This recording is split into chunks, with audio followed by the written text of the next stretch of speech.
Bonjour à tous et merci de nous retrouver sur Public Sénat. Au programme des sénateurs ce matin, l'examen en seconde lecture du projet de loi sur l'avenir de l'agriculture, un texte qui a déjà été adopté par les députés le 11 juillet. Alors, l'objectif de ce projet de loi, c'est de prendre le virage de l'agroécologie. Concrètement, l'idée est de produire plus avec moins. Moins d'énergie, moins de chimie, moins d'eau aussi, et tout cela pour renforcer la compétitivité de l'agriculture.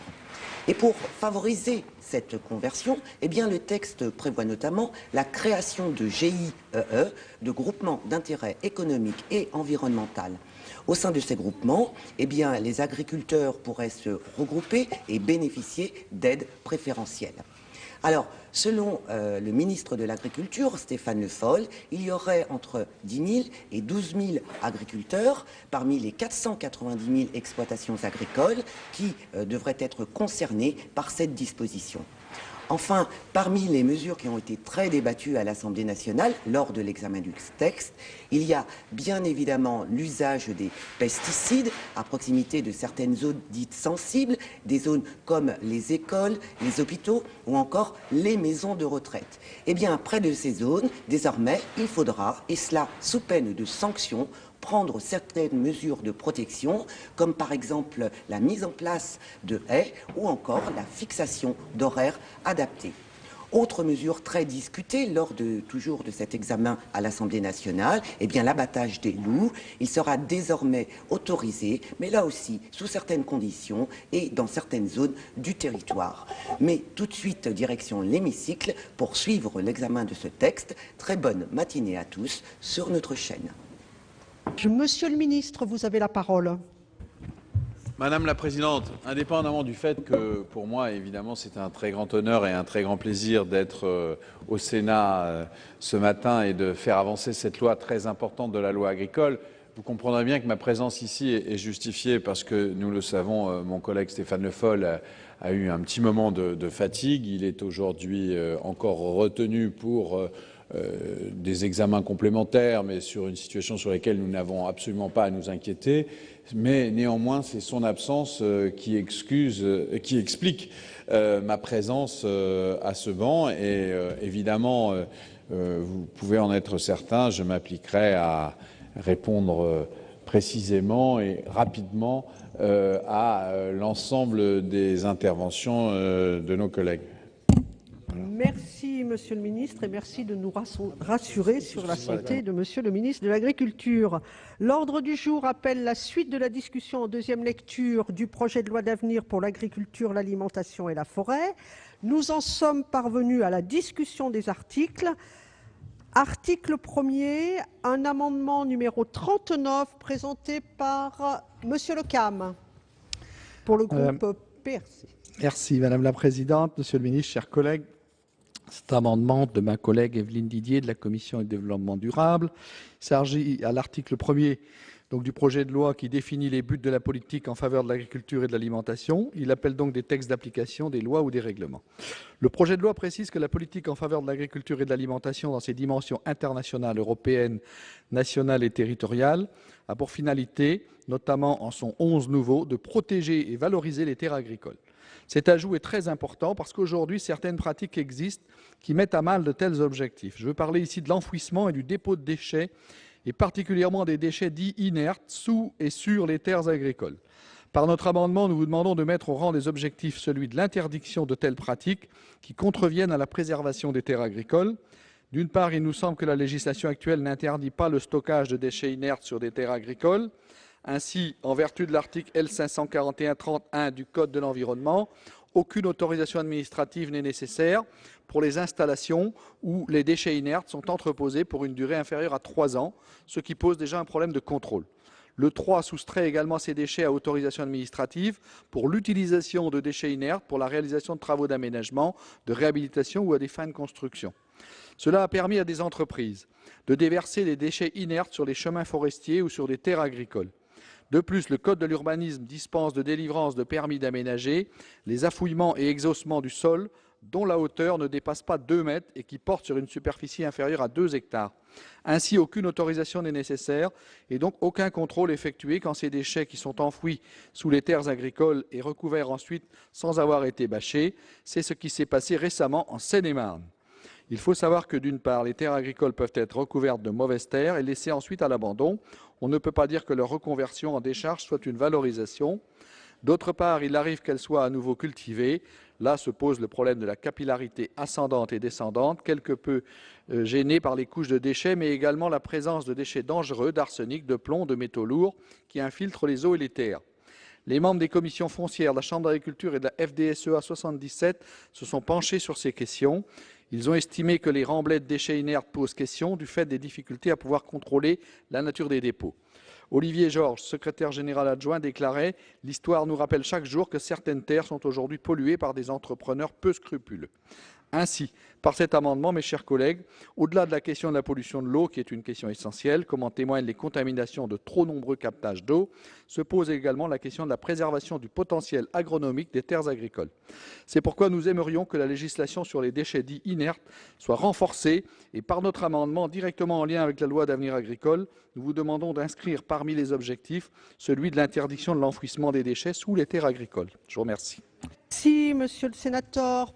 Pour la commission, l'avis de monsieur le rapporteur, monsieur Merci le président Madame la Guillaume. Présidente, Monsieur le ministre chargé des relations avec le Parlement. Bienvenue pour cette loi d'avenir sur l'agriculture et les nouvelles que vous nous avez données de Stéphane Le Foll nous rassurent et nous serons heureux de le retrouver très rapidement au banc du gouvernement. Sa présence nous manque déjà, mais hier soir, Madame Delga et vous-même, Monsieur le ministre, ce matin, vous êtes des remplaçants de luxe. C'est un bon amendement que vous posez, Monsieur Lecam. Je peux comprendre son intérêt, mais je ne partage pas sa finalité. Je vais mettre un avis défavorable, vous le savez. Pourquoi? Tout simplement parce qu'il faut bien des endroits pour mettre les déchets, par exemple les déchets de chantier ou autres. Donc si on supprime les terres là, où doit-on les mettre après? Dans la mer? Ailleurs? On a un problème des déchets. Il faudra sûrement avoir une réflexion globale, mais là je ne peux pas vous suivre sur cet amendement et je donne un avis défavorable. Merci, monsieur le rapporteur. Monsieur le ministre. Même avis, Madame la Présidente. Donc, je vais mettre cet amendement aux voix. Qui est pour, avec avis défavorable du gouvernement et de la commission, pardon, qui est pour, qui est contre, qui s'abstient? Cet amendement n'est pas adopté. Je vais mettre aux voix l'article 1er. Pas d'explication de vote. Qui est pour? Qui est contre? L'article 1er est adopté. Nous en arrivons à l'article 2 avec un amendement numéro 138 présenté par Monsieur Mézard. Oui, merci. C'est Monsieur Collin, excusez-moi. Oui, c'est pas grave. C'est pas grave. Bon. Madame la Présidente, Monsieur le Ministre, mes chers collègues, mon groupe a déposé cet amendement, vous devez donc le reconnaître en première lecture. Nous souhaitions le soumettre une nouvelle fois à votre attention car, vous l'aurez compris, nous y tenons beaucoup. Il s'agit ici de rendre obligatoire la présence des représentants des interprofessions au sein des conseils spécialisés de France Agrimaire. Dans le dispositif actuel, les interprofessions sont simplement consultées, faut-il le rappeler, à titre d'experts.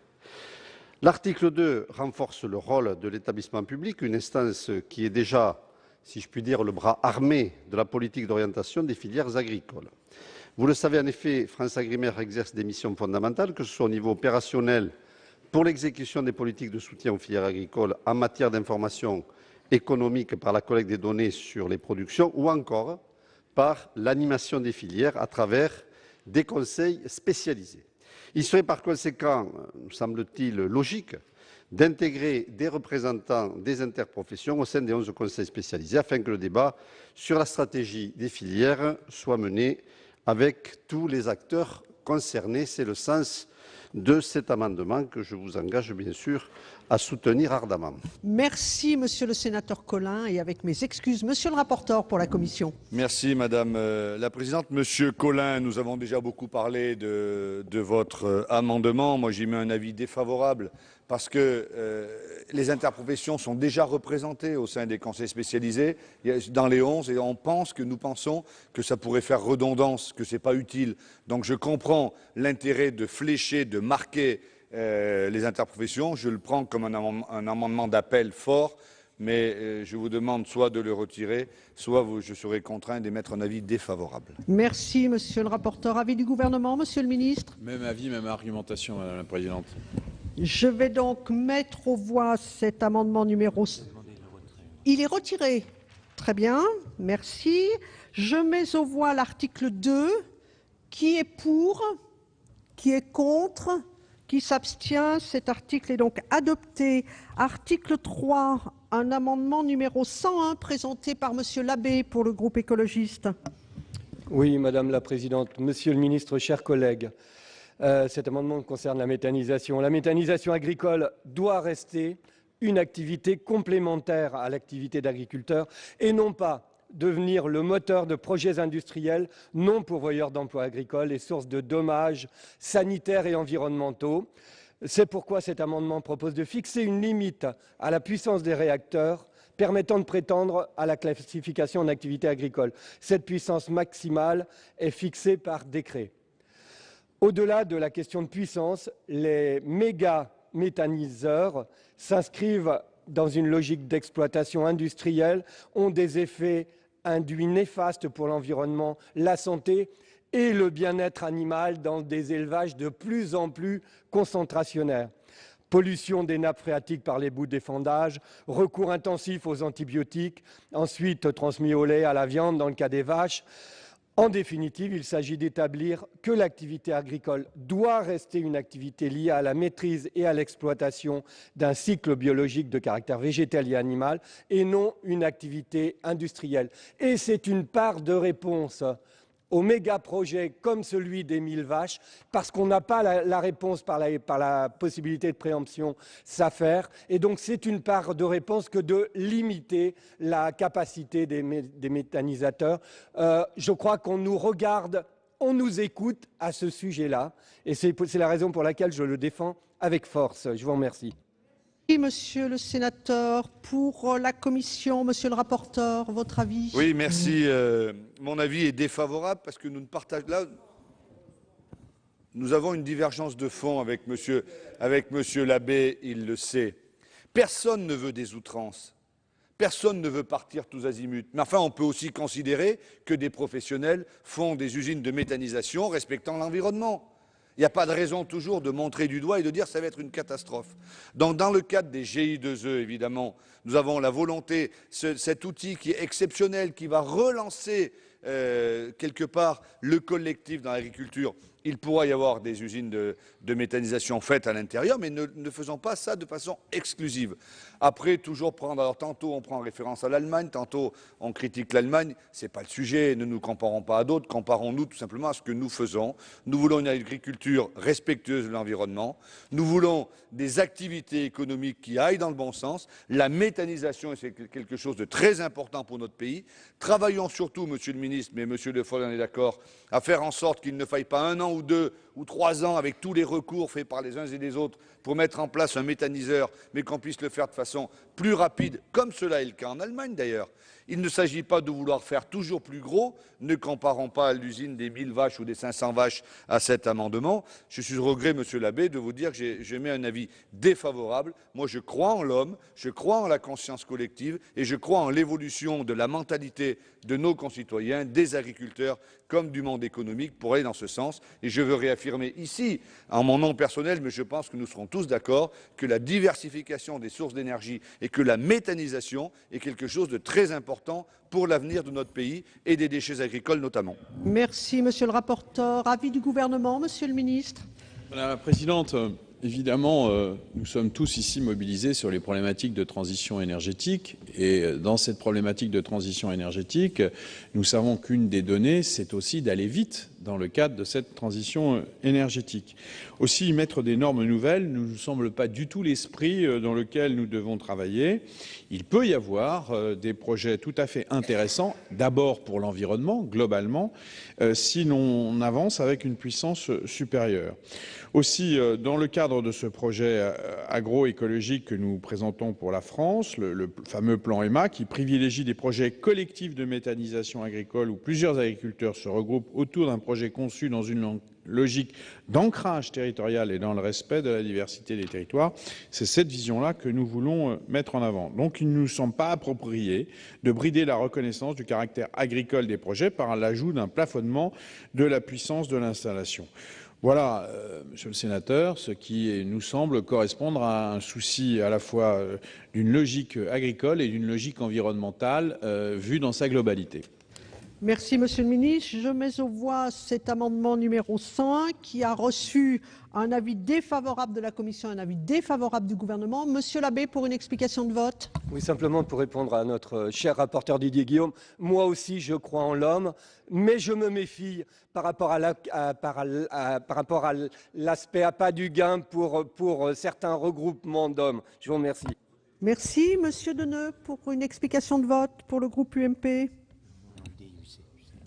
Excusez-moi. Oui, UDI, je voterai contre cet amendement, mais je voudrais à cette occasion redire une nouvelle fois qu'il faut se méfier des comparaisons entre la France et l'Allemagne sur ce système de méthanisation. Les différences sont telles qu'il faut faire attention sur le plan technique, Monsieur Labbé. Moi, je participe aux travaux de l'Office franco-allemand des énergies renouvelables. Le 14 février dernier, on a fait le point à l'ambassade d'Allemagne, une journée entière sur les problèmes de méthanisation. Il y a en Allemagne 7240 méthaniseurs au travail. En France, c'est moins de quelques dizaines. Ce jour-là, on a dit 17. Bon. Mais quant à la taille des méthaniseurs et à la composition des choses qu'on met, il y a des problèmes techniques pour gérer un méthaniseur qui font qu'en Allemagne, contrairement en France, on a autorisé les cultures dédiées. Bon. Donc, on trouve un équilibre en apportant de l'énergie à partir. Il y a en Allemagne, on estime, l'ambassadeur nous dit, il faudrait voir ces chiffres, on estime qu'il y a 7000 hectares de maïs qui servent à faire de la méthanisation par appoint. Alors, il est difficile de gérer un méthaniseur avec une exploitation agricole qui n'a que des déjections animales, notamment des déjections animales de bovins.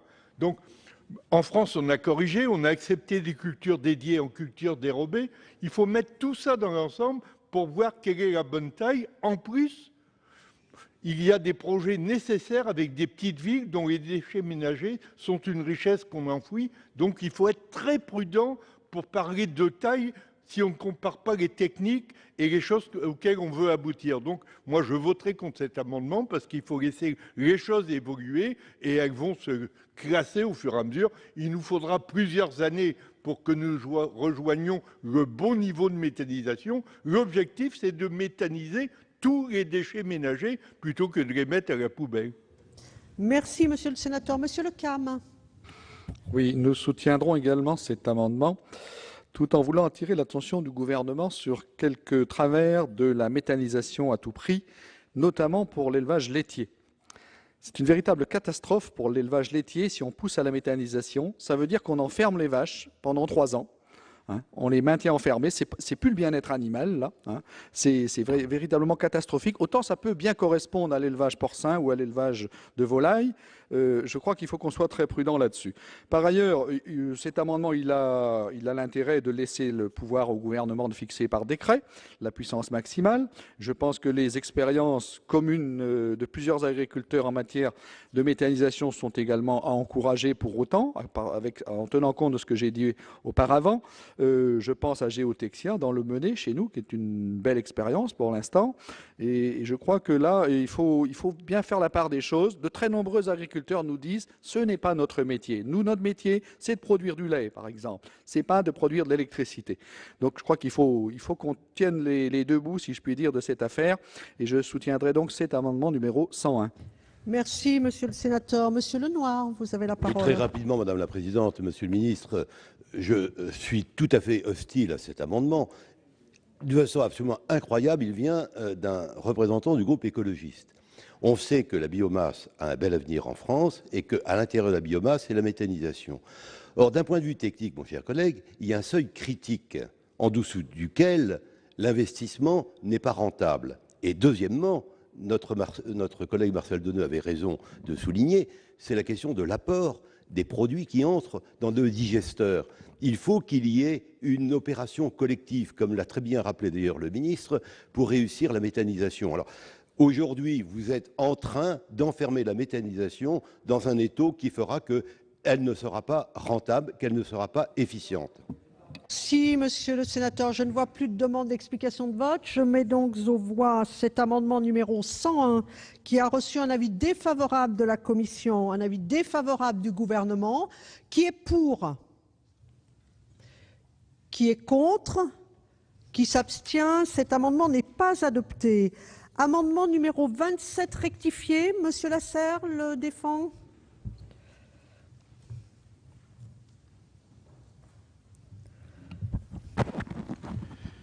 Madame la Présidente, mes chers collègues, nous représentons cet amendement que nous avions déjà déposé en première lecture et qui avait été adopté par le Sénat. Malheureusement, les députés l'ont supprimé en deuxième lecture. J'espère que le Sénat, donc, aujourd'hui, revisitera et confirmera son attitude lors du premier passage. Cet amendement concerne les groupements d'intérêts économiques et environnementaux. Nous considérons que les GI 2E sont une excellente initiative qui vont dans le sens de l'innovation. Et notre amendement vise justement à donner, pourrais-je dire, de la prolificité au travail qui sera engagé. Ces groupements ont vocation à appuyer la mise en réseau des exploitations les plus innovantes. C'est quelque chose qui peut devenir extrêmement important et dans le but de faire bénéficier de ces innovations le plus grand nombre d'agriculteurs afin d'engager une évolution massive des exploitations vers la performance économique, écologique et sociale. Il est donc, nous semble-t-il, nécessaire de rattacher les travaux des GI2E et de capitaliser et de diffuser les enseignements auprès d'organismes de développement dont c'est la mission. Et pour une réelle efficacité du dispositif, nous considérons que les GI2E doivent être mis en réseau afin qu'une innovation imaginée sur un territoire puisse bénéficier à d'autres et susciter de nouvelles idées. Les GI2E sont d'une très belle initiative, rendons-les productifs et rendons-les donc généralisables au plus grand nombre par l'intermédiaire notamment de notre proposition d'amendement. Merci, monsieur le sénateur. Pour la commission, monsieur le rapporteur. Merci, Madame la Présidente. Monsieur Lasserre, si j'osais, je vous demanderais bien de retirer votre amendement. Pourquoi? Parce que parfois on fait des grands écarts, mais le Sénat a voté en première lecture l'amendement de M. César et l'amendement de M. Lasserre sur ce sujet. Mais nous n'étions pas très au point, nous disions il faut clarifier, verrouiller deux, trois choses et avancer. Entre-temps, nous avons travaillé et l'Assemblée nationale a transformé l'amendement qui était dans le texte en ne donnant pas le monopole, parce que les monopoles, c'est jamais bon, dans aucun sens, mais en donnant le pilotage aux chambres d'agriculture. Donc, à partir de là, il me semble, avis du rapporteur, qu'à partir du moment où les chambres d'agriculture ont le pilotage de l'animation, nous avons les garanties, et je vous demanderai de retirer votre amendement pour ne pas donner le monopole. Il me semble que dans dans l'écriture de l'Assemblée nationale, il n'est pas totalement satisfait, si on veut être très objectif, mais il est globalement satisfait. Merci, monsieur le rapporteur. Retrait défavorable. Avis du gouvernement, peut-être, puis après je vous redonne la parole, monsieur Lasserre. Le gouvernement est défavorable, Madame la Présidente. Merci. Donc, pour une explication de vote ou une réponse à la question qui vous a été posée, monsieur Lasserre. Partage le point de vue de Monsieur le rapporteur. Toute situation de monopole, y compris pour la diffusion, est quelque chose de fâcheux. Alors, moi, je ne suis pas absolument garanti par la décision qui a été prise de conférer ceci aux chambres d'agriculture. Je serais même prêt à modifier un peu le texte pour ouvrir le champ de la diffusion des résultats des travaux des GI2E. Si la réponse est favorable là-dessus, je suis prêt à retirer l'amendement, bien entendu. Monsieur le rapporteur. Monsieur le rapporteur, il cherche. Il va trouver, monsieur le rapporteur. Alinéa 15, hein. Le 15. Oui, c'est les alinéas 15, 16, 17, à la page 13 du texte de la commission. Je me permets de lire ces 3 alinéas, Madame la Je vous en prie. Présidente. C'est prévoir les modalités de regroupement, de diffusion, de réutilisation des résultats obtenus sur les plans économiques, environnemental et social. Donc, l'alinéa 15, la coordination des actions menées en vue de la capitalisation et de la diffusion des résultats des groupements des GI2E est assurée en lien avec les organismes de développement agricole intéressés. Alinéa 16, petit a, au niveau régional, par la Chambre régionale d'agriculture, sous le contrôle du représentant de l'État dans la région et du président du conseil régional. Et petit b, alinéa 17, au niveau national, par l'APCA, l'Assemblée permanente des chambres d'agriculture, sous le contrôle du ministre chargé de l'agriculture. Il me semble que cette rédaction va, donc soit retrait ou avis défavorable. Donc, cet amendement est retiré. Nous passons à l'amendement numéro 99. Monsieur Labbé, pour le groupe écologiste. Oui, Madame la Présidente, Monsieur le Ministre, chers collègues. Le Sénat restreint la pratique de l'échange des semences entre agriculteurs aux GI2E. Seule, cette disposition risque de détourner les GI2E de leur finalité, de détourner les subventions aux GI2E de leur objectif final. De plus, cet alinéa restreindrait la portée de l'article L. 325-1 du Code rural qui définit l'entraide entre exploitants en ce qui concerne l'échange de semences de ferme et qui n'est pas limité à un périmètre. Ainsi, cet amendement propose de revenir sur la restriction imposée par le Sénat en première lecture. Merci, Monsieur le Sénateur. Pour la Commission, avis du rapporteur, Monsieur le Président Guillaume. C'est un avis défavorable. Monsieur Labbé le sait bien, nous l'avons vu en commission en première lecture, puis en séance en première lecture, puis en commission en deuxième lecture, puis nous voyons en séance en deuxième lecture. Ça fait partie du débat, la navette, je l'ai dit hier. Les 2 précédentes lois de 2006 et de 2009 n'avaient eu qu'une lecture. On n'aurait pas eu la chance, si on n'avait eu qu'une lecture, de reparler de ce sujet. Pourquoi j'y suis défavorable? Parce que de façon très encadrée, à l'intérieur des GI2E, l'échange de semences est possible, mais pas à l'extérieur. Nous créons un marché parallèle. Donc je ne suis pas d'accord quand vous dites le Sénat restreint. Vous avez dit le Sénat restreint. Non, le Sénat ne restreint rien. Le Sénat revient à une lecture assez claire. Pas d'échange de semences, pas de marché parallèle en dehors des GI2E. Donc c'est un avis défavorable, Monsieur Labbé. Merci, Madame Monsieur la le Présidente, pardon. Merci, Monsieur le rapporteur. Pour le gouvernement, Monsieur le ministre. Oui, merci Madame la Présidente. Effectivement, nous sommes tout à fait défavorables à cet amendement et je voudrais préciser qu'au contraire, le texte ouvre aujourd'hui un petit peu plus de possibilités puisque c'est uniquement une présomption d'entraide, terme juridique précis validé par le Conseil d'État qui laisse une part de responsabilité aux agriculteurs alors que considérer relever de l'entraide serait de ce point de vue inacceptable. Mais vous le notez, nous élargissons les possibilités et donc je pense que vous devriez en prendre acte et peut-être à votre tour retirer cet amendement. Merci, Monsieur le ministre. Je mets aux voix cet amendement numéro 99. Monsieur Labbé. Donc à la demande de Monsieur le ministre de retrait sur cet amendement, je vais le retirer, bien que j'ai encore quelques doutes, mais je le retire. Monsieur le sénateur. Amendement numéro 127, toujours Monsieur Labbé pour le groupe écologiste.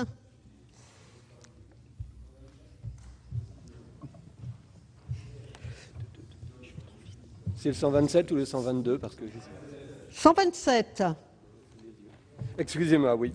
Effectivement, de précision sur la définition de la méthanisation agricole collective qui sera encouragée dans le cadre des GI2E.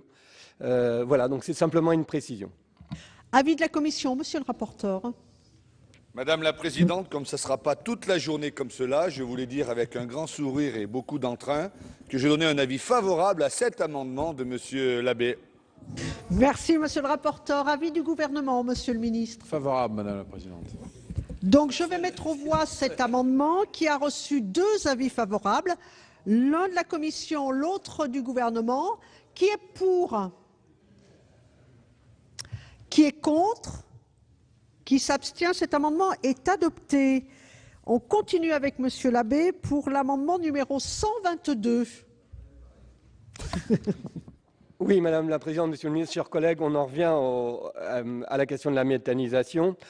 Cet amendement vise à encourager la reconversion des élevages les élevages de porcs sur caillebotis en élevage sur litière végétale, dont le potentiel méthanogène et la rentabilité finale est meilleure en association avec la méthanisation.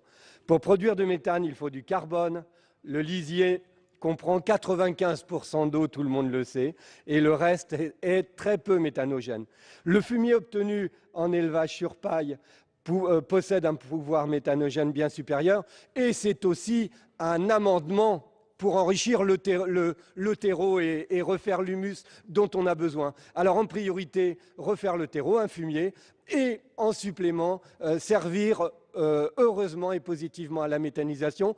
Je crois que là, c'est une vraie bonne réponse, et sans parler du bien-être animal, parce que les élevages de porcs sur caillebotis, dans une société humaine, c'est pas terrible. Merci, monsieur le sénateur. Avis de la commission, monsieur le rapporteur. Madame la présidente, monsieur le sénateur, c'est parce que c'est une vraie bonne nouvelle et un vrai bon amendement que je vais donner un avis défavorable. Parce que je pense que vous... Non, mais sérieusement, je pense que vous devriez le retirer, monsieur l'abbé. J'ai tenté de vous expliquer pourquoi, et le ministre, peut-être tout à l'heure, le fera avec beaucoup plus de succès que moi. Je partage ce que vous dites, pourquoi pas? Pourquoi pas, mais ce n'est pas dans la loi. Enfin, on ne va pas faire des lois bavardes de 3000 pages où on va dire on va mettre les porcs sur caillebotis et puis pourquoi pas d'autres, pourquoi pas d'autres, pourquoi pas d'autres. Ce n'est pas de la loi, ça. C'est une pratique agraire qui peut se faire, une pratique d'élevage. Donc, moi, je ne suis pas défavorable à votre proposition, qui peut être intéressante, mais je ne crois pas qu'on puisse mettre ça dans la loi. Alors, ça veut dire que ce serait exclusif de tout le reste? Non. Pour l'instant, nous ne sommes pas à même, nous ne sommes pas capables de mettre cela exclusif de tout le reste. Donc c'est un bel amendement d'appel. Je pense que c'est bien ce que vous avez dit, que ça contentera beaucoup d'éleveurs de votre sensibilité et d'autres sensibilités. Mais vraiment, monsieur l'abbé, je vous demande, dans l'intérêt global, de retirer cet amendement. Ça serait ennuyeux qu'on soit obligé de voter contre, que le Sénat vote contre, quelque chose qui peut être intéressant, qui peut avoir de l'avenir, mais qui ne peut pas rentrer dans la loi. Donc je ne fais pas comme ça pour endormir, mais c'est ça. Pourquoi pas, mais pas dans la loi. Donc retirez-le, vous l'avez présenté, vous l'avez argumenté, vous ferez une explication de vote et je pense que ça sera bien. Merci, monsieur le rapporteur. Avis du gouvernement, monsieur le ministre. Madame la présidente, oui, le gouvernement est intéressé par l'idée, mais par contre, il souligne auprès du législateur l'idée que nous ne pouvons pas tout écrire dans la loi et que donc ces précisions, par ailleurs intéressantes, n'ont pas à être inscrites dans le cadre législatif. Et donc peut-être que vous serez entendu et que le mieux, ce serait de retirer cet amendement. Merci, monsieur le ministre. Monsieur le sénateur Labbé, que répondez-vous à cette question? Oui. Madame la présidente, monsieur le ministre, chers collègues, monsieur le rapporteur, j'ai eu un moment de doute. Vous avez pu constater ma bonne volonté pour ce qui est des retraits. Et là, et puis j'entends dire loi bavarde. Ce n'est pas du tout du bavardage. Et vraiment, là, je ne peux pas le retirer, cet amendement, je le maintiens. Merci. Donc, je vais mettre aux voix cet amendement qui a reçu 2 avis défavorables de la Commission et du gouvernement. Qui est pour? Qui est contre? Qui s'abstient? Cet amendement n'est pas adopté. Nous en venons à 2 amendements identiques faisant l'objet d'une discussion commune. D'abord, l'amendement numéro 86. Madame Nicou, vous avez la parole. Oui, merci Madame la Présidente. Monsieur le Ministre, mes chers collègues, cet amendement propose de réintroduire une disposition autorisant les échanges de céréales entre membres d'un GI2E sans être tenu à un passage physique par un collecteur agréé. Je vous rappelle que cette disposition était présente dans le projet de loi initial et a été supprimée en première lecture à l'Assemblée nationale. Afin de répondre aux inquiétudes soulevées lors de son examen, nous l'avions réintroduite au Sénat en précisant que ces échanges resteraient soumis aux déclarations statistiques et au versement des taxes prélevées en règle générale lors du passage en organisme stockeur. Nous apportions ainsi une réponse aux 2 grandes inquiétudes soulevées par les députés en première lecture. Or, cette disposition a de nouveau été supprimée en séance publique à l'Assemblée nationale, notamment au motif que cela ouvrait la voie à une désorganisation du marché des céréales. Nous ne partageons pas cette analyse et nous rappelons ici que cet amendement ne permet pas une commercialisation sans passage par l'organisme stockeur en dehors d'un GI2E. C'est pourquoi nous vous proposons de réintroduire cette disposition qui va dans le sens d'une simplification du fonctionnement des GI2E afin de favoriser l'action collective et la complémentarité entre exploitations. Merci, Madame la sénatrice. Monsieur Lecam, pour l'amendement numéro 88. Oui, Madame la Présidente, Monsieur le Ministre, chers collègues. Cet amendement vient d'être très bien défendu par Madame Nicou et nous sommes très attachés également à ces échanges de semences depuis très longtemps. C'est pourquoi nous sommes autorisés à reprendre le même pour lui donner davantage de poids, davantage de résonance au sein de notre Assemblée et faire en sorte aussi qu'au moment de la CMP, il soit maintenu. Merci, Monsieur le sénateur. Avis de la commission, Monsieur le rapporteur. Madame la Présidente, c'est un avis favorable sur ces deux amendements que nous avions présentés en première lecture, que le Sénat avait voté, que l'Assemblée a retiré. On verra ce qui se passera en CMP. Moi, je suis d'avis de le remettre. Il y a des garde-fous, hein. On ne peut pas faire n'importe quoi. Donc, nous avions bien verrouillé ça en première lecture. C'est à l'intérieur des GIE2E. C'est la différence de ce qu'évoquait tout à l'heure Monsieur Labbé. Là, on parle bien d'échanges à l'intérieur d'un GIE2E. De toute façon, il faudra quand même passer par les organismes collecteurs. Madame Nicou l'a très bien présenté, et également le groupe CRC. Donc, je pense qu'il n'y a pas de risque, il y a des garde-fous. Et je propose de mettre un avis favorable. Rapporteur, avis du gouvernement, Monsieur le ministre. Le gouvernement y est favorable. Merci. Merci. Je vais donc mettre aux voix ces deux amendements.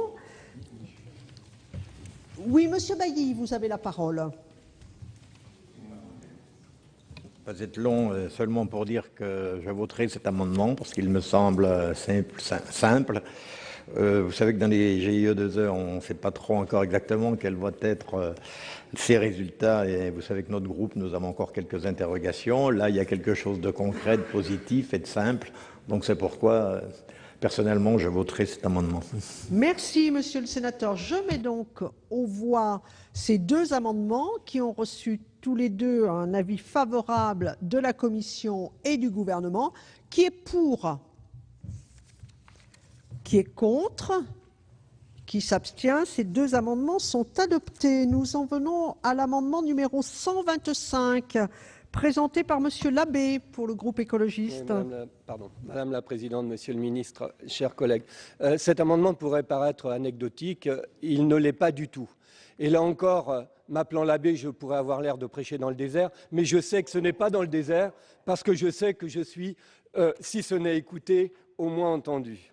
Alors cet amendement vise à reconnaître une pratique aujourd'hui largement popularisée et de plus en plus largement popularisée, l'aide bénévole qui peut prendre forme sous le nom connu de woofing et qui se trouve actuellement dans une situation juridique très inconfortable.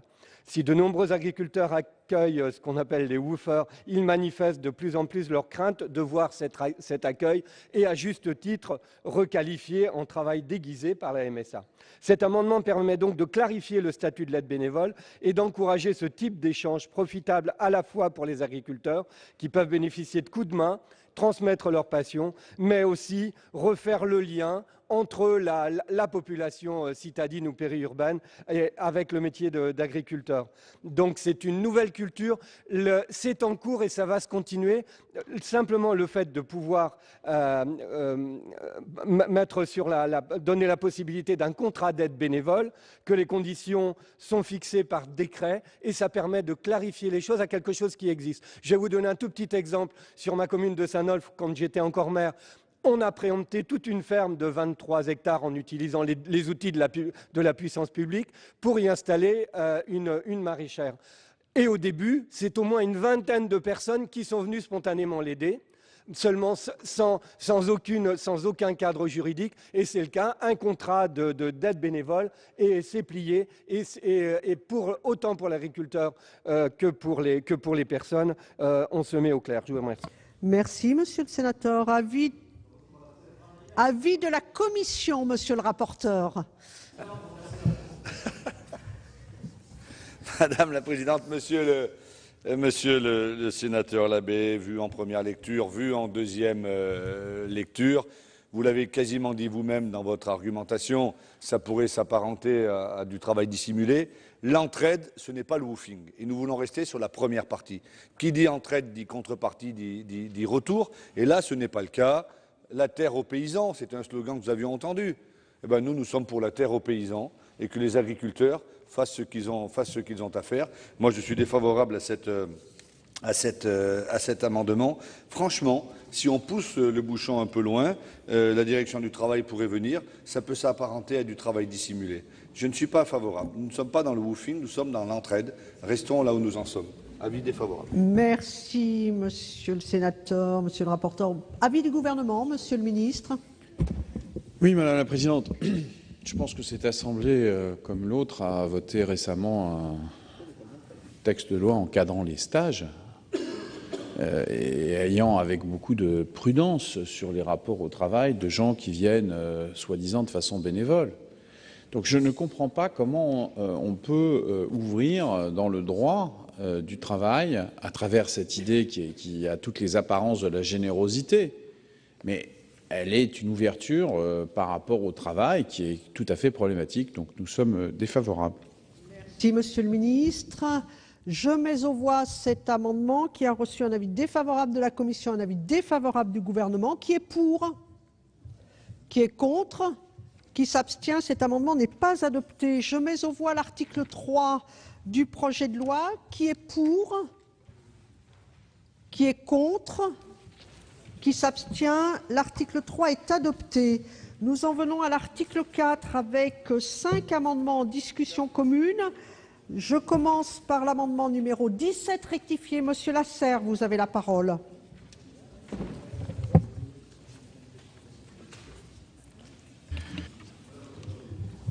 Madame la Présidente, mes chers collègues, nous demandons la suppression des alinéas 1 à 6.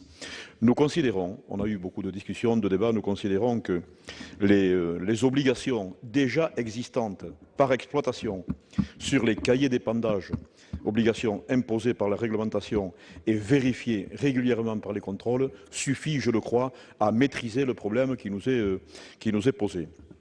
L'article 4 concerne l'obligation de déclaration des flux d'azote.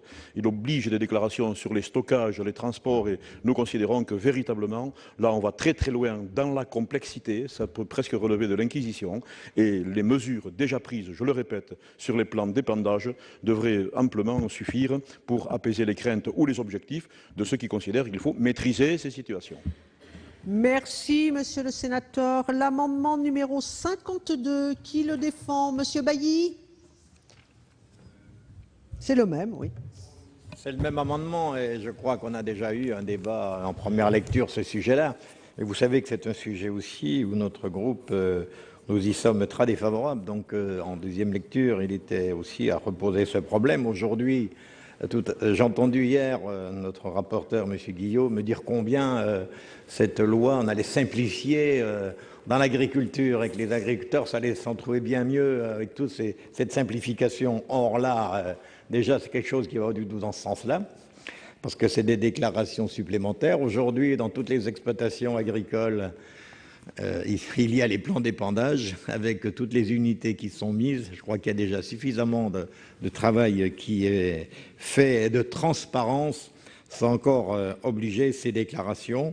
J'ai entendu en première lecture que c'était les prestataires, enfin ceux qui livrent, qui avaient ces déclarations, mais quand ce n'est, à mon avis, ça va au-delà. Et c'est pourquoi nous avons présenté cette suppression des alinéas de 1 à 6, comme le collègue Lasserre vient aussi de les défendre. Merci, monsieur. Et nous confirmons. Merci, monsieur le sénateur. Amendement numéro 103. Madame la Présidente, Monsieur le Ministre, chers Alors, collègues. peut-être pas. Si, amendement numéro 103, monsieur l'abbé. Oui. Excusez-moi. Donc je ne vais pas vous relire l'ensemble de l'objet, simplement vous dire qu'en Bretagne, on est aux premières loges des méfaits des excédents d'azote que l'on paye encore, même s'il y a eu des améliorations, et des excédents divers de l'élevage excessivement intensif. Donc c'est pourquoi il est pour nous fondamental, à minima, de rendre systématique cette déclaration de flux d'azote dans les zones vulnérables. Merci, monsieur le sénateur. Un amendement numéro 164 présenté par monsieur Guillaume au nom de la Commission des affaires économiques. Rédactionnel, Madame la Présidente. Merci. Amendement numéro 53, Monsieur Lenoir. Oui, Madame la Présidente, Monsieur le Ministre, mes chers collègues, cet amendement est tiré de la même tonne de cidre que les amendements précédents. En fait, il s'agit d'aller plus loin et de vérifier pour le cas où ces dispositions figurant dans les amendements précédents qui ont été défendus n'étaient pas adoptées. Est-ce que derrière le texte qui nous vient de l'Assemblée nationale, il y aurait l'idée que cette déclaration soit utilisée pour ensuite effectuer des prélèvements d'ordre fiscal en particulier ou à travers des prélèvements parafiscaux au détriment des agriculteurs? Monsieur le sénateur, avis de la commission, monsieur le rapporteur, sur ces 5 amendements. La présidente, donc 5 amendements en discussion commune qui disent totalement l'inverse les uns des autres, mais c'est le même thème, donc c'est normal qu'ils soient en discussion commune. Sur les 2 premiers de M. Bailly et de M. Lasserre, je ne peux pas vous laisser dire, mais nous avons déjà eu ce débat, je ne peux pas vous laisser dire que c'est des contraintes supplémentaires pour les agriculteurs, parce que ce n'est pas vrai. Ce n'est pas vrai. Non, ce n'est pas vrai. Ce n'est pas ce qui est écrit dans la loi. Les agriculteurs sont obligés de faire leur démarche et d'inscrire leur plan d'épandage, mais maintenant. Non, mais maintenant, pas après cette loi, aujourd'hui. Bon, simplement là, ce qui est dit dans le texte, ce sont les fournisseurs. Ah oui, mais ce ne sont pas les agriculteurs. Vous avez dit on met des contraintes supplémentaires aux agriculteurs. Ce n'est pas vrai. Ce sont pour les fournisseurs. Ce n'est pas un problème en soi, me semble-t-il. Par ailleurs, cette mesure permettra de mieux assurer le respect de la directive nitrate. Le ministre en parlera tout à l'heure. Non, mais la France peut être condamnée. On peut se ficher de l'Europe, etc. Mais la France pourrait être condamnée. Et il vaut mieux assurer les choses. Je vous dirai tout à l'heure comment on pourrait ne pas être condamné sur le loup par l'Europe. Mais là-dessus, vous pourriez être condamné. Donc le ministre va donner ses argumentations. Je ne partage pas votre argumentation. Ce dispositif ne va pas dans le bon sens, je crois. Mais nous avions eu ce débat en première lecture. Donc je donne 2 avis défavorables. Sur Monsieur Labbé, alors là, c'est à l'inverse, c'est l'obligation pour le préfet d'imposer la déclaration annuelle de flux d'azote, toujours par pragmatisme et par souci d'équilibre. Je n'y suis pas favorable. Et celui de M. Lenoir, que je connais trop pour savoir que dans son intervention, il ne fait aucun procès d'intention, évidemment. Mais évidemment. Ben voilà. Mais comme vous le dites dans votre amendement de façon erronée, pour qu'il y ait une taxation, il faudrait qu'il y ait une loi. Donc on ne peut pas dire est-ce que l'Assemblée voudrait mettre une taxe? Non, ce n'est pas possible. Ce n'est pas dans la loi, ce n'est pas dans la loi d'avenir. Donc je pense que cet amendement, honnêtement, maintenant qu'il a été présenté et argumenté, pourrait très bien être retiré. Et si une nouvelle loi devait amener une taxation, nous dirions ce que nous en pensons. En tout cas, s'il n'est pas retiré, moi j'émettrai un avis défavorable parce que votre amendement ne présente pas d'intérêt juridique. Du gouvernement, monsieur le ministre. Merci Madame la Présidente. Oui, on touche à un sujet qui est très emblématique quand même dans les débats de l'opinion publique autour de l'agriculture et je pense que chacun a compris ici que la position du gouvernement était parfaitement d'une part ciblée. Il s'agit d'intervenir dans les territoires où il y a des problèmes majeurs induits par les flux d'azote et donc on ne pose pas le problème d'un point de vue principiel, théorique sur l'ensemble du territoire national. Deuxièmement, les choses se sont ciblées, elles correspondent, monsieur le rapporteur le rappelait à l'instant, à une politique aussi qui est entendue au plan européen. Elle le fait dans le souci de l'environnement, à tous les sens du terme, et d'abord l'environnement des agriculteurs concernés. Et y a-t-il une surcharge de travail? Non, c'est très spécifiquement écrit dans la loi, ce n'est pas aux agriculteurs de faire cette déclaration. Y a-t-il une taxe? Non, c'est très clairement qu'il n'y a absolument rien sur ce sujet dans la loi. Et donc, faire des présupposés, alors même que cette Assemblée aura, si jamais la question se posait, peut-être par une autre majorité, monsieur le sénateur, eh bien, nous verrions à ce moment-là ce que dirait l'Assemblée nationale. Mais puisque vous y pensez, peut-être que vous pourriez y penser demain, qui sait? Ah, je vous connais, je vous ai connu aussi, nous étions ensemble, donc vous prêtez parfois des reproches que vous faites à d'autres, je n'en sais rien. Donc, nous voyons voyons là, en tout cas, que les propositions du texte de loi sont parfaitement, me semble-t-il, équilibrées. Et donc, je donne un avis défavorable au nom du gouvernement sur les 3 amendements qui ont été proposés. Et sur l'amendement évidemment, sur l'amendement de la commission, avis favorable?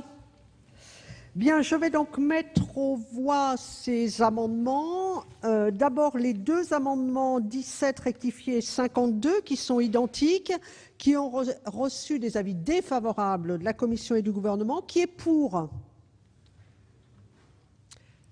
Qui est contre? Qui s'abstient? Ces 2 amendements ne sont pas adoptés. L'amendement numéro 103, 2 avis défavorables de la commission et du gouvernement. Qui est pour? Qui est contre? Qui s'abstient? Cet amendement n'est pas adopté. Amendement de la commission des affaires économiques, le 164, qui a reçu un avis favorable du gouvernement. Qui est pour? Qui est contre? Cet amendement est adopté. Et enfin, amendement numéro 53, qui a reçu 2 avis défavorables de la commission et du gouvernement.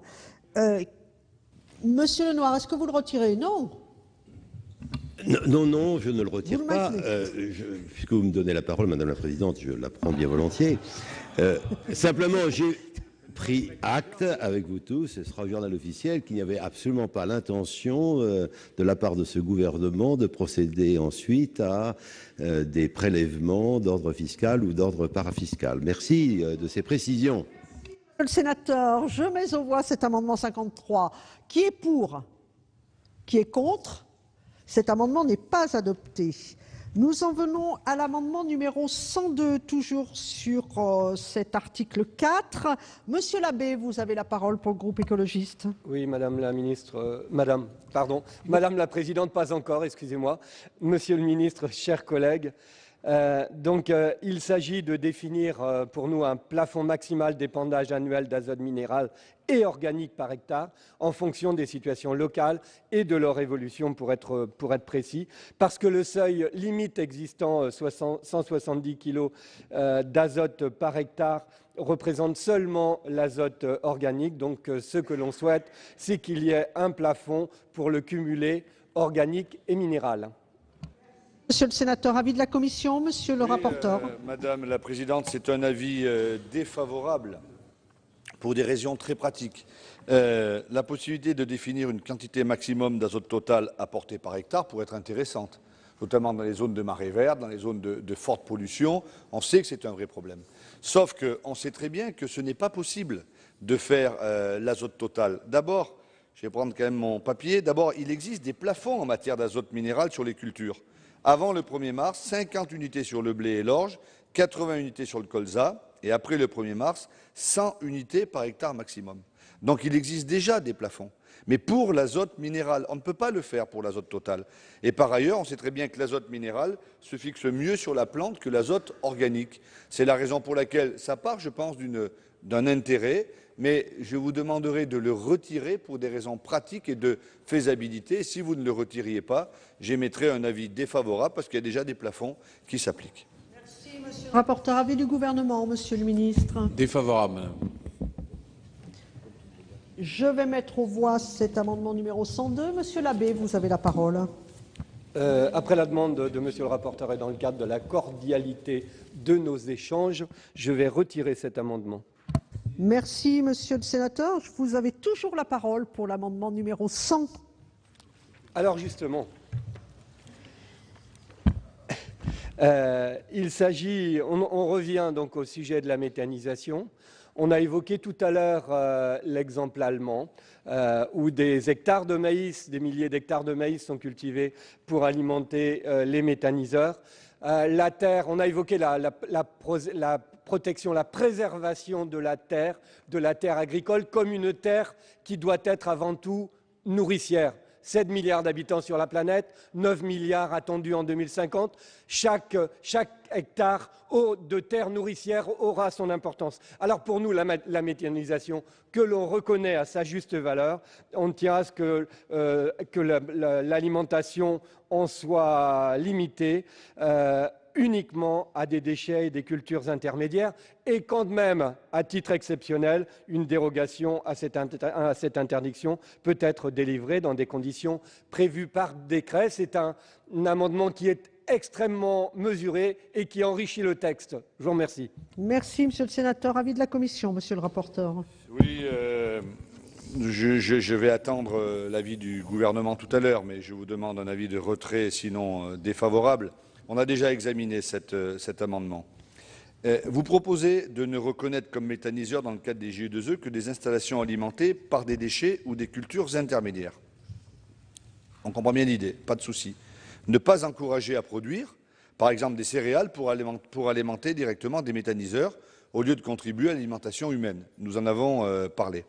Sauf que, et vous voulez éviter des dérives, sauf que dans le cadre de l'agrément des GI2E, c'est pour ça que j'attends l'avis du gouvernement, les GI2E n'auraient pas l'agrément si c'était par des cultures comme telles.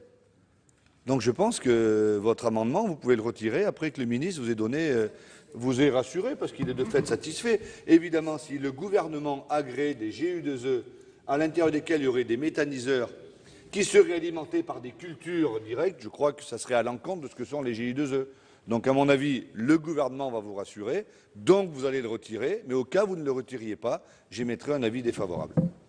Merci, monsieur le rapporteur. Avis du gouvernement, monsieur le ministre. Merci, madame la présidente.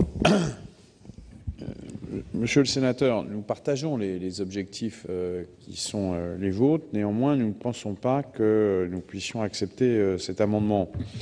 En fait, la méthanisation agricole est déjà très encadrée à la fois par l'article 311.1 du Code rural et par les conditions de financement. À ce stade, les méthaniseurs sont pour l'essentiel alimentés par des effluents, de la biomasse et des déchets de cultures intermédiaires à vocation énergétique. Il se peut que des ruptures puissent se faire dans ces approvisionnements. Aussi, il importe de ne pas s'interdire absolument de compléter les apports par les cultures. Aussi, nous sommes défavorables. Nous partageons votre philosophie, mais nous pensons que ce qui est dit dans votre amendement est trop rigoureux et peut entraîner des dysfonctionnements. Aussi, peut-être que là aussi, après avoir rappelé à travers votre amendement la philosophie de ce système de méthanisation, eh bien, il pourrait être utile de le retirer. Merci, monsieur le ministre. Monsieur le sénateur. Oui, j'ai entendu, mais avoir la grande satisfaction de monsieur Bizet et d'entendre le rapporteur, ça m'a inquiété. Donc je vais maintenir cet amendement. Bien, donc je vais mettre aux voix cet amendement qui a reçu 2 avis défavorables, l'un de la commission, l'autre du gouvernement. Qui est pour cet amendement? Qui est contre? Cet amendement n'est pas adopté. Nous en venons à 4 amendements faisant l'objet d'une discussion commune. D'abord, l'amendement numéro 54. C'est M. Bailly qui le défend. Vous avez la parole, cher collègue. Oui, Madame la Présidente, Monsieur le Ministre, chers collègues, c'est un sujet sur les baux environnementaux qui est déjà beaucoup évoqué en première lecture. Je crois l'avoir évoqué également dans mon intervention hier. Et c'est vrai que pour nous, il y a encore un certain nombre d'interrogations. Et c'est pourquoi nous pensons que là aussi, ce n'est pas de la simplification, mais que nous pouvons avoir des contraintes ou des conflits qui puissent se passer entre le propriétaire du terrain et le preneur. Et c'est pourquoi cet amendement propose de supprimer les alinéas de 9 à 14, même si déjà le bail environnemental, je vous l'ai dit, on a avancé quand même dans des améliorations qui allaient dans le sens que nous souhaitions. Il reste quand même aujourd'hui un certain nombre d'interrogations, car en première lecture, donc, comme je viens de dire, le Sénat assouplit cette généralisation. Les 2 conditions légales actuelles sont maintenues et une 3e insérée. La 3e condition permet d'insérer des clauses environnementales dans un bail pour pérenniser des pratiques respectueuses de l'environnement existantes. Et c'est vrai que dans l'alinéa 11, on y trouve bien sûr la ressource en eau, la biodiversité, Alors la ressource en eau, je dirais que c'est tout naturel. Je crois que là-dessus, on va tous se retrouver pour être d'accord. Sur la biodiversité, suivant comment on voit les choses, il peut y avoir des différences très très importantes, vous le savez. Mais aussi pour les paysages, là aussi on pourra avoir des interprétations différentes. La qualité des produits, on se retrouvera, mais il y a aussi l'air. Alors là aussi, quelle appréciation, qu'est-ce qu'on va demander aux bailleurs par rapport à la qualité de l'air, prévention des risques naturels. Enfin, il semble aussi qu'on ouvre on peut faire une grande boîte de Pandore où il peut y avoir un petit peu n'importe quoi qui soit mis dans des exigences, dans ces baux environnementaux. Alors c'est pourquoi nous souhaitons que ces amendements soient retirés. Bien sûr, nous sommes favorables lorsqu'il y a un accord entre le bailleur et le preneur. S'ils veulent inclure des clauses d'un commun accord, il n'y a pas de problème. Mais quand je rencontre aujourd'hui déjà un certain nombre de personnes, je n'ai pas vu que la semaine dernière, quelqu'un qui me disait avoir aménagé 30 hectares dans des parcelles en y faisant défausser et d'avoir drainé, et qu'aujourd'hui il ne peut plus rien y faire, et qu'aujourd'hui ces terrains deviennent en grande difficulté, eh bien je crois aussi que là aussi, quand on a affaire parfois aussi dans des propriétaires qui peuvent être aussi un petit peu intégristes, ça nous amène à quelques craintes. Alors c'est pourquoi nous aurions souhaité que notre Assemblée, nous supprimions ces alinéas, tout en gardant bien entendu la possibilité, comme je l'ai dit il y a quelques instants, entre preneurs et bailleurs, s'ils sont d'accord ensemble, d'émettre des clauses. Mais je crois que c'est ça beaucoup trop large. Merci, monsieur le sénateur. L'amendement 25 rectifié, madame Ferrat. Merci Madame la Présidente. Mes chers collègues, cet amendement concerne le bail environnemental et plus particulièrement l'inclusion des clauses permettant la préservation de la ressource en eau, de la biodiversité, des paysages, de la qualité des produits, des sols et de l'air, la prévention des risques naturels et la lutte contre l'érosion. L'alinéa 11 de l'article 4 prévoit l'inclusion de ces clauses environnementales dans les baux, que ce soit au moment de leur conclusion ou au moment de leur renouvellement. Cette précision n'a pas de valeur juridique car en droit, le renouvellement d'un contrat est équivalent à sa conclusion et de plus, si elles peuvent être incluses à ces deux moments, autant ne pas le préciser. Très bien, madame Ferrat, je vais vous demander de présenter aussi l'amendement numéro 69 rectifié, puisque l'amendement 3 rectifié tombe. Oui, tout à fait, Madame la Présidente, et c'est à travers cet amendement, Monsieur Savary souhaitait vraiment insister sur ce point. Dans le cas contraire à cette contractualisation, cela risquait d'être source de nombreux contentieux dans la mesure où le preneur ne pourrait pas faire évoluer son système de production ou ses pratiques de gestion sans compromettre son exploitation si cela ne se faisait pas à ce moment précis de la conclusion du bail. Merci, madame la sénatrice. L'avis de la commission, monsieur le rapporteur, sur ces trois amendements. Oui, alors, moi, je voudrais dire à M. Bailly qu'en première lecture, nous avions trouvé une position de compromis. Nous avions modifié le texte du gouvernement, le texte de l'Assemblée, et je propose que nous en restions là, parce que nous étions d'accord sur la formulation en première lecture du bail environnemental tel que nous avions mis les garde-fous, et là, maintenant, ce qui est tout à fait votre droit, évidemment, vous revenez là-dessus en disant on supprime les alinéas, donc on supprime le bail environnemental. Non, je ne suis pas favorable, je ne crois pas qu'il faille le faire. L'équilibre pragmatique que nous avions trouvé m'allait très bien, donc je mets un avis défavorable. Sur l'article 25 rectifié, l'amendement, pardon, merci Monsieur le Président de la Commission, l'amendement 25 rectifié, j'émets un avis favorable. Je crois que c'est du bon sens. La rédaction de l'Assemblée nationale nous semble un peu superfétatoire. Le renouvellement de bail est un nouveau bail, donc la précision apportée par les députés n'amène pas, donc je suis plutôt favorable.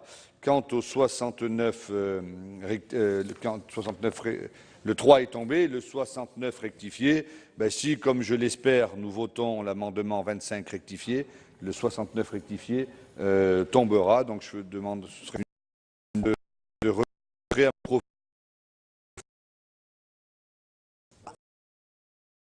Avis du gouvernement, monsieur le ministre. Merci Madame la Présidente. Nous sommes défavorables à l'amendement numéro 54. On a déjà eu l'occasion de le dire en première lecture.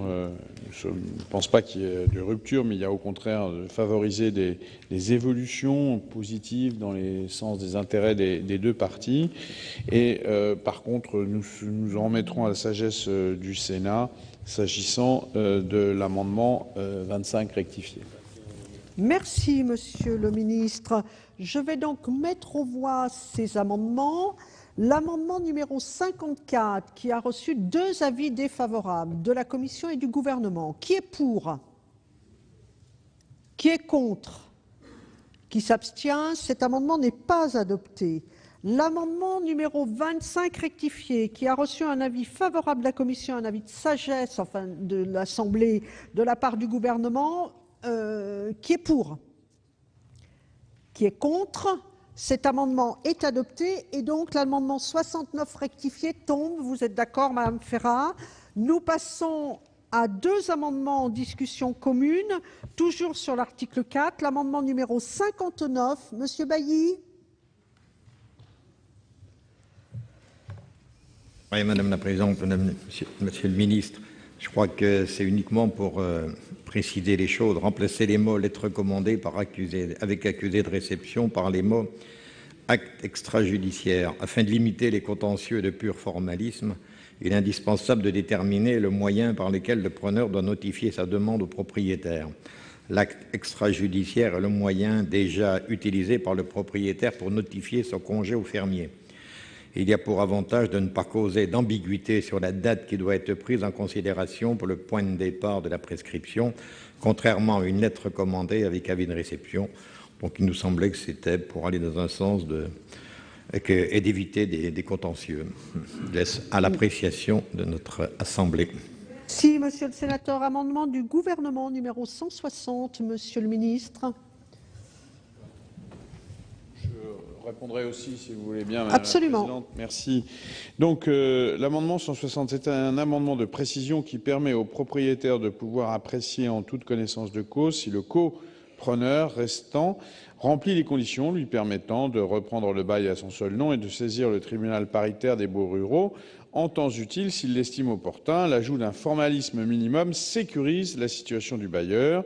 Le délai de saisine du TPBR de nature réglementaire sera précisé par décret. Il s'agit donc d'un amendement de clarification. Alors, s'agissant de l'amendement 59, pour tout vous dire, Monsieur le Sénateur, nous pensons exactement le contraire. C'est tout à fait d'ailleurs l'esprit dans lequel s'est exprimé le ministre de l'économie, M. Montebourg, et avant lui de nombreux rapports, et singulièrement celui de la Cour des comptes et de l'Inspection générale des finances, qui nous apprend qu'il y a aujourd'hui un certain nombre d'actes ou de procédures qui coûtent très cher à nos compatriotes. En l'occurrence, en espèces, et c'est donc les agriculteurs qui seraient amenés à payer un acte d'huissier qui, quelque part, serait aux alentours de 1500 € au lieu d'une lettre commandée de 4,50 €. Avouez que vous qui êtes attaché, bien sûr, et vous l'avez souvent dit, mais là, je ne comprends pas bien. Alors, à moins que, évidemment, ce soit le résultat, cet amendement, d'une sollicitation d'une profession, et laquelle profession fait la démonstration à travers cet amendement que finalement des actes simples pourraient exister sans qu'il y ait forcément des procédures d'huissier de justice. Donc cela me semble inopportun pour la profession et inopportun pour les agriculteurs que d'avoir à accepter cet amendement. Merci, Monsieur le Ministre. Alors, je vais quand même demander l'avis de la Commission, Monsieur le rapporteur, sur ces 2 amendements. L'avis de la Commission, c'est favorable à celui du gouvernement. Donc, de fait, celui de Monsieur Bailly sera soit retiré, soit n'a plus de raison d'être. Mais franchement, le fait de faire payer les agriculteurs avec l'acte comme ça, 1000 ou 1500 €, alors qu'un simple timbre, une lettre commandée suffit, à mon avis, je pense que... Enfin, moi, je vous demande de le retirer. En tout cas, avis favorable sur le gouvernement, mais comme le vote passe avant, voilà. Merci, Monsieur le rapporteur. Monsieur Bizet, vous avez la parole.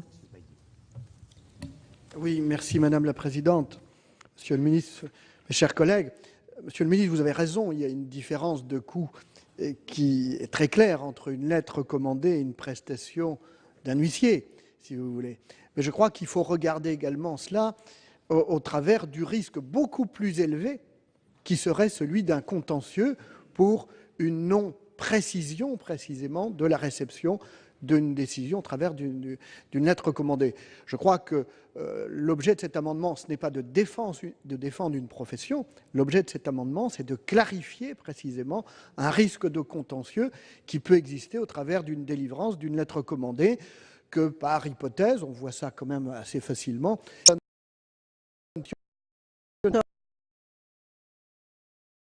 Alors, Monsieur Bailly, retirez-vous votre amendement comme on vous y a incité? Oui, avec les précisions qu'a donné Monsieur le ministre, c'était mon collègue César, puisqu'il a eu certains exemples justement de contentieux sur ce sujet-là qui avait été posé cet amendement, qu'il me semblait justifié, mais fort des arguments qui ont été développés, je retire l'amendement.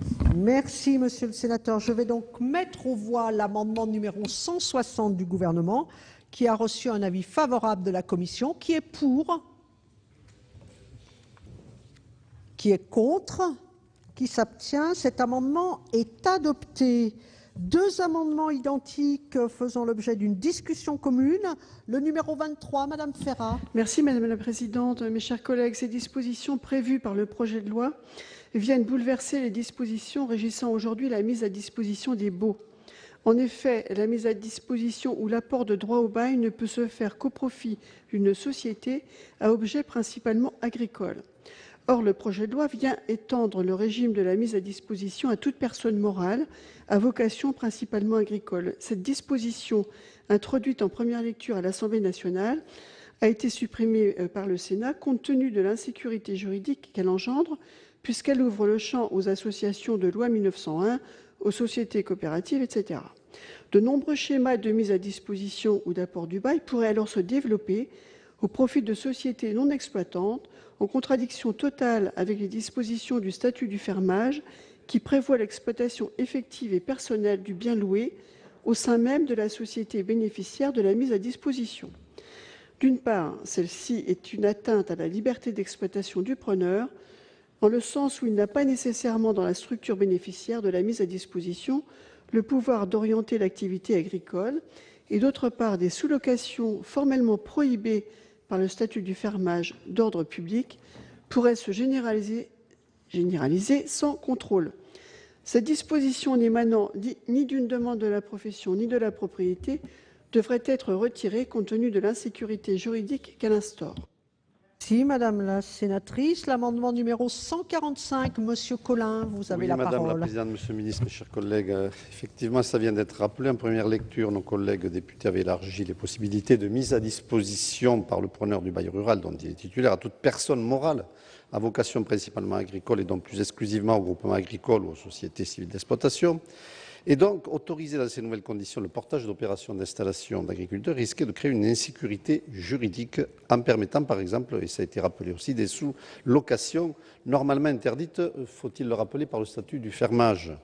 Et dans sa sagesse bien connue, le Sénat avait supprimé cette disposition. Et vous aviez, monsieur le rapporteur, d'ailleurs souligné à cette occasion que la modification introduite à l'article 411-38 du Code rural faisait sauter les contreparties exigées des propriétaires. L'Assemblée a rétabli l'article, certes, en instaurant quelques garde-fous. Néanmoins, pourquoi maintenir ce dispositif qui fragilise l'équilibre entre bailleurs et preneurs, alors que le Code rural prévoit déjà des mises à disposition? Rien ne démontre que les règles actuelles ne suffisent pas, et c'est pourquoi nous vous proposons les alinéas concernés à cet article 4. Voilà le sens de cet amendement que je propose d'adopter. Merci, Monsieur le sénateur. Avis de la commission, Monsieur le rapporteur, sur ces deux amendements, 23 rectifié 145. Madame la Présidente, je vais demander à Madame Ferrat et à Monsieur Collin de retirer ces deux amendements. Et s'ils ne les retiraient pas, j'émettrai un avis défavorable. Pourquoi? Parce que vous l'avez très bien dit l'un et l'autre. L'Assemblée, en première lecture, avait mis un texte. Ce texte n'était pas, à notre sens, assez performant. Nous y sommes donc revenus dessus. Et nous avons bien fait. C'est ça l'intérêt des deux lectures parce que nous améliorons les textes.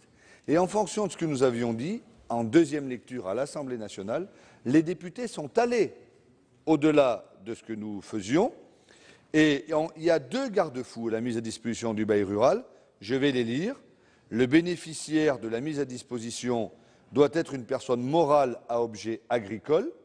La terre louée restera donc à usage agricole. C'est un premier garde-fou. Et le deuxième, en tout état de cause, l'accord du bailleur est requis. La mise à disposition du bail ne pourra pas se faire dans son dos. Il s'agit donc là d'une ouverture tout à fait maîtrisée, me semble-t-il, et je pense que nous pourrions prendre le risque de l'innovation en ayant bien encadré cette innovation qui permettra de développer les initiatives d'associations et organismes qui cherchent à alléger le poids financier de l'acquisition foncière qui pèse beaucoup sur les agriculteurs. Aussi, je vous demanderai à l'une et à l'autre de bien vouloir retirer votre amendement. Sans ça, je me verrai contraint, à regret, d'émettre un avis défavorable. Merci, monsieur le rapporteur. Avis du gouvernement, monsieur le ministre. Même avis. Même avis, retrait ou avis défavorable. Alors, mes chers collègues, Mme Ferrat, vous retirez et monsieur Collin, ces 2 amendements sont retirés. Nous abordons 4 amendements faisant l'objet d'une discussion commune. Le 22 rectifié, Madame Ferrat. Merci Madame la Présidente. Mes chers collègues, nous ne comprenons pas pourquoi ces alinéas sont apparus à l'Assemblée nationale à l'initiative du gouvernement, sans concertation. Ils visent à réformer le mode de désignation des assesseurs aux tribunaux paritaires des baux ruraux. Par cette mesure, la désignation des assesseurs sera réalisée par le juge sur une liste établie par le préfet sur la base des propositions formulées par les organisations syndicales représentatives et les fédérations de bailleurs. Ce mécanisme semble à la fois complexe et injuste. Les assesseurs sont jusqu'à présent élus tous les 6 ans et siègent aux côtés du président du tribunal d'instance. Ces tribunaux, composés d'un magistrat professionnel et de représentants élus par les bailleurs et les preneurs, permettent une bonne administration de la justice dans une réglementation complexe et reposant sur des situations qui nécessitent de bien connaître l'activité agricole. Sur la forme, cette manière de procéder est inacceptable. Alors que des groupes de travail se sont tenus sur l'évolution des tribunaux voilà plus de 2 ans et qu'aucune rencontre n'a eu lieu depuis, le gouvernement a proposé une réforme fondamentale des tribunaux paritaires sans aucune concertation préalable. Sur le fond, une telle modification aura pour effet de remplacer les actuels magistrats, reconnus pour leurs compétences et surtout élus par leurs pairs, par des personnes proposées par les organisations syndicales représentatives figurant sur une liste dans laquelle le juge professionnel devra choisir en toute indépendance. Quand bien même les candidats actuels peuvent faire mention d'une appartenance syndicale lors des élections, ils sont élus par les agriculteurs et propriétaires pour leurs compétences et non sur la base d'une étiquette. Dans le dispositif électoral actuel, les candidats assesseurs souhaitant se revendiquer d'un autre syndicat peuvent le faire, mais dans tous les cas, l'appartenance syndicale, si elle permet notamment la formation continue des assesseurs, n'est pas un gage de compétence. Le mécanisme de désignation proposé ne peut qu'aboutir à une politisation préjudiciable à une bonne administration de la justice dans les tribunaux paritaires, pourtant reconnus tant par les juges que par les bailleurs ou preneurs pour son efficience. Monsieur Bailly pour l'amendement 62 rectifié qui est identique. Il est exactement le même que celui que vient de défendre notre collègue Madame Ferrat. Mais je veux quand même redire ici que je regrette vraiment que le gouvernement n'ait pas proposé cet amendement en première lecture, parce que c'est vrai qu'il y a un vrai débat. Moi, j'ai suivi un petit peu ça dans ma vie professionnelle, et c'est vrai que c'est assez complexe aujourd'hui ces élections aux tribunaux paritaires. C'est vrai que le collège des bailleurs, le collège des preneurs, c'est une complexité. Donc ça aurait mérité, je crois, une vraie discussion, parce qu'aujourd'hui, c'est arrivé à l'Assemblée nationale, et vu le temps qui nous a été imparti, je répète encore, entre le temps de l'Assemblée nationale et le temps où nous sommes aujourd'hui, c'est vrai qu'on n'a pas pu beaucoup l'évoquer sur le terrain avec les organismes agricoles. Et on parle des organisations syndicales, mais moi je suis plus, si vous voulez, chambre d'agriculture, puisque c'est quand même, elles représentent en leur sein, vu leur composition, les collèges des exploitants, il y a des propriétaires, il y a des salariés, tout le monde est aux chambres d'agriculture.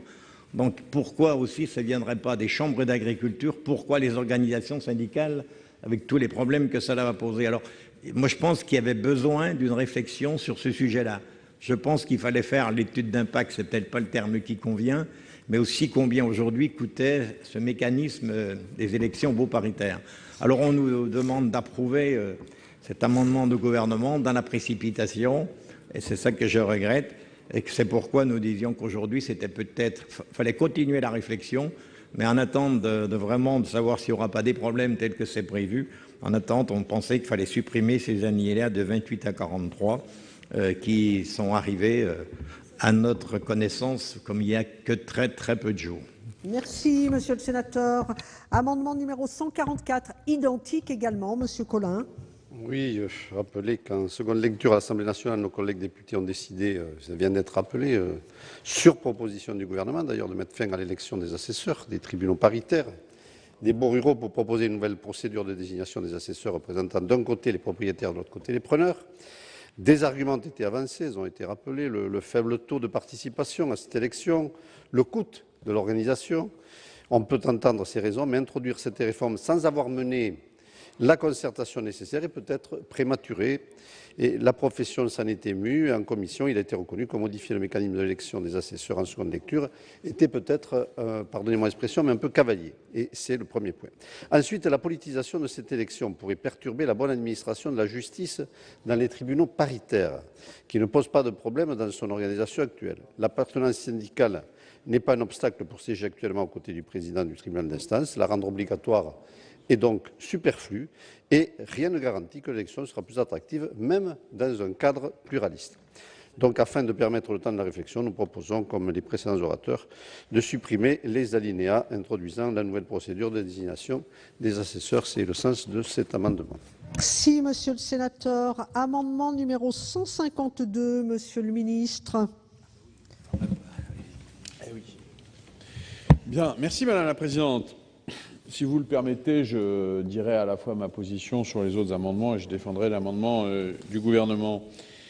Pour dire tout simplement que la question est maintenant connue. Vous savez que la procédure de désignation des assesseurs des tribunaux paritaires des baux ruraux a montré d'un certain point de vue son inefficacité, puisque à la fois elle a abouti à ce qu'en 2010, elle n'a pas permis la constitution de 18 des tribunaux encaissés. Deuxièmement, elle a un coût évident, une préoccupation et un coût financier.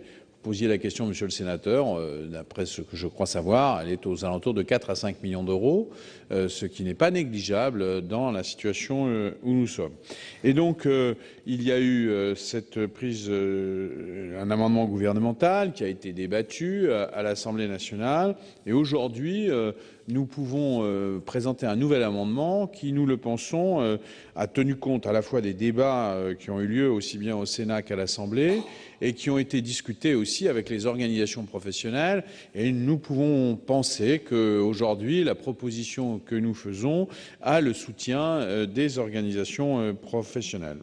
Alors, cet amendement, il vise tout simplement à préciser le mode de désignation de ces tribunaux paritaires en précisant plus clairement les modalités de proposition des représentants des preneurs par les OPA représentatives et des bailleurs par les OPA aussi représentatives, mais aussi la Fédération départementale des propriétaires privés ruraux. Il indique également que c'est le premier président de la Cour d'appel qui procède à la nomination des assesseurs après avis du président.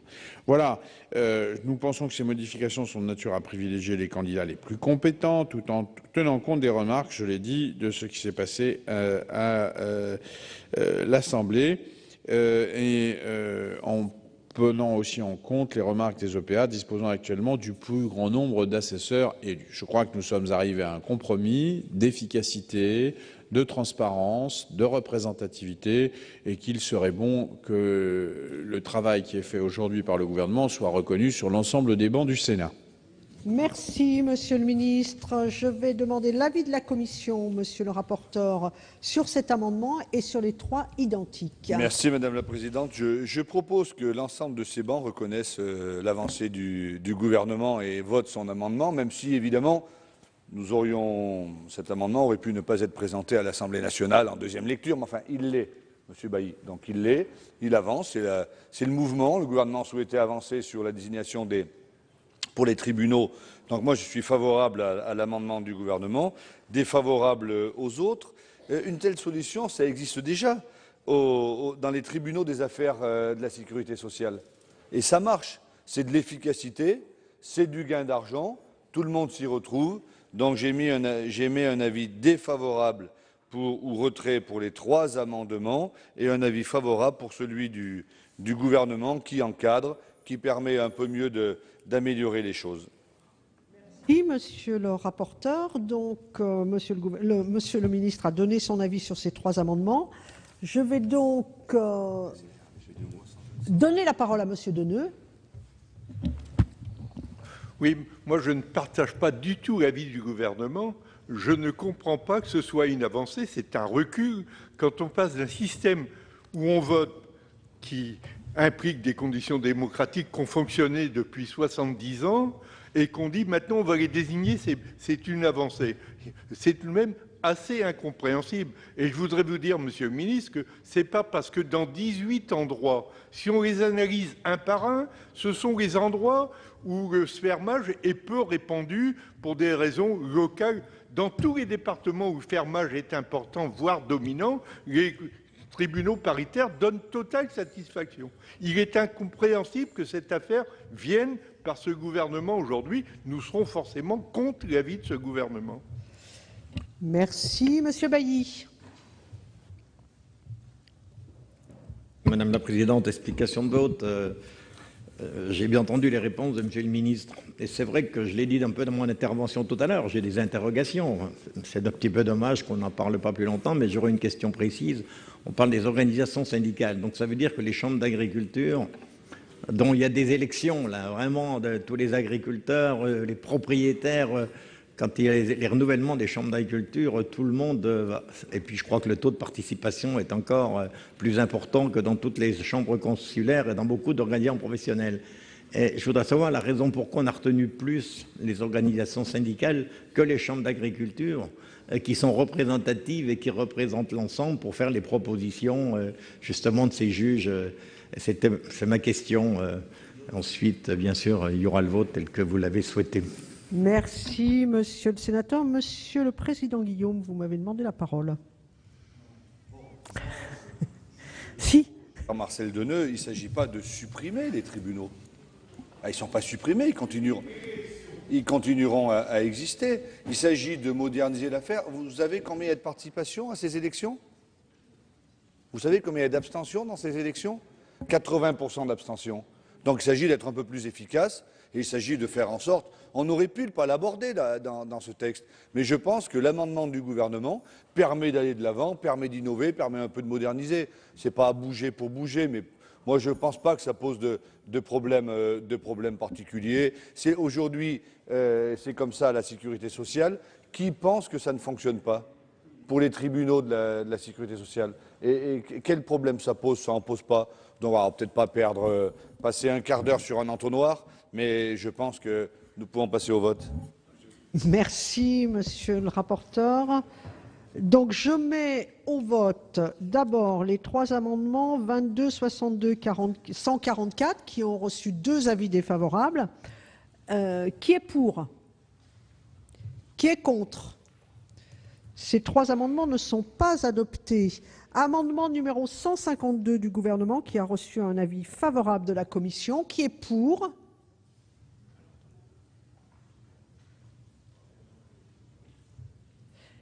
Qui est contre? Qui s'abstient?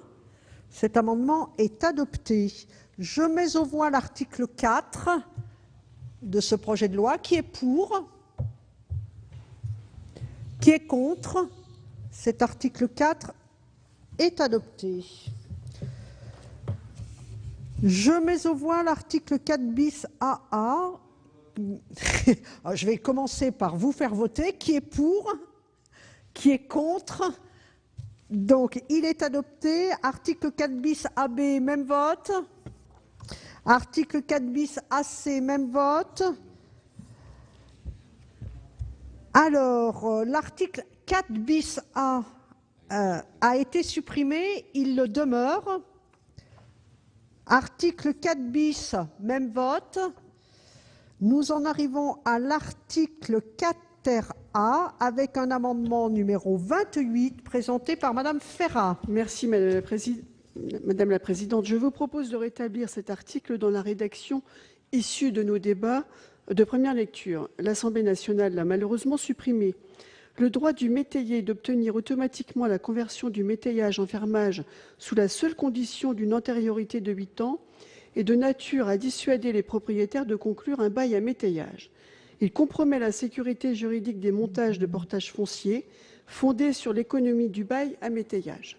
Ce droit est rarement mis en œuvre au bénéfice des exploitants. Il constitue une menace permanente pour les propriétaires et joue en définitive le plus souvent à l'encontre des exploitants, en dissuadant les investisseurs et en orientant les propriétaires vers des solutions alternatives au bail, telles que l'exploitation en prestation de services. C'est pourquoi cet amendement proposé supprime simplement ce droit de conversion automatique. Et, Madame la sénatrice, avis de la commission, monsieur le rapporteur. Merci Madame la Présidente. Il s'agit de la suppression de la conversion de plein droit du bail à métayage à bail à ferme.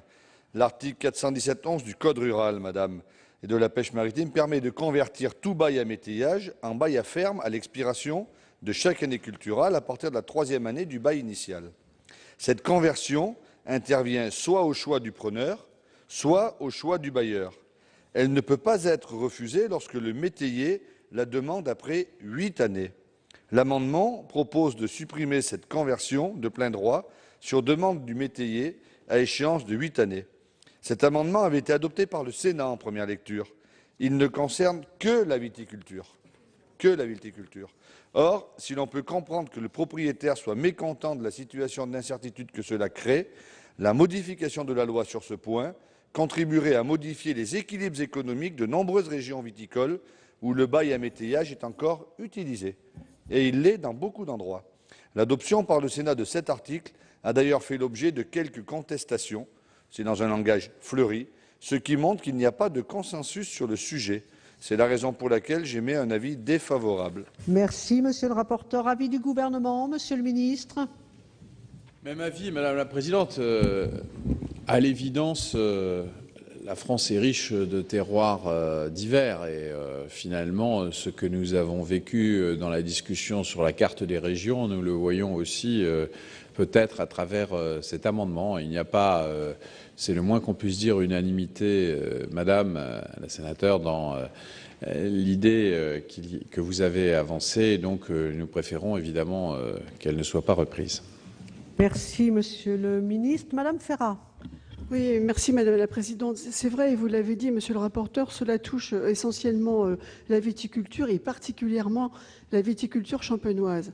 Nous sommes en ce moment sous cette complexité où certains propriétaires n'ayant plus les moyens de faire exploiter se voient récupérer entre guillemets par des, je ne sais comment vous le dire, des exploitations ou des maisons de champagne de grande importance qui, assurant des prestations de services avec une facilité déconcertante, voient échapper sans doute à de plus jeunes exploitants la possibilité de mettre en œuvre une entreprise de qualité. Voilà, c'était le sens de cet amendement. Je comprends que l'unanimité n'étant pas là, pas même une majorité, je suis obligée de le retirer, mais je vous avoue que je le retire la mort dans l'âme. Je ne réponds pas à un vrai besoin et à des difficultés et à des personnes qui, s'engouffrant dans cette brèche, profitent, et je n'ai pas peur de le dire, du système. Merci, Madame la sénatrice. Donc, cet amendement numéro 28 est retiré et l'article 4 ter A n'est pas rétabli. Nous passons à l'article 4 quinquies avec un amendement 29 rectifié. Toujours Madame Ferrat. Je ne m'en lasse pas, Madame la Présidente. Merci, mes chers collègues. Il s'agit là encore de rétablir un article que nous avions adopté en première lecture en commission et qui n'avait pas été modifié par notre Assemblée. C'est une question d'harmonisation normative entre le régime du bail cessible et celle du bail rural d'usage commun. Actuellement renouvelé pour une période de 5 ans, il est proposé de le renouveler pour 9 ans, tel que le prévoit l'article L. 411-50 du Code rural, applicable au bail classique. Cet amendement vise à plus de cohérence dans le Code rural. Merci Madame la sénatrice. Pour la commission, avis du rapporteur. La commission donne un avis favorable. Merci. Monsieur le ministre. Sagesse, Madame la Présidente. Bien, je mets donc cet amendement 29 rectifié aux voix. Il a reçu un avis favorable de la commission, un avis de sagesse du gouvernement. Qui est pour? Qui est contre? Belle unanimité. Donc cet amendement est adopté. Et donc je mets aux voix l'article 4. Donc l'article 4 quinquies est rétabli. Merci. Voilà. Article 5. Qui est pour? Qui est contre? Il est adopté. Article 6, même vote.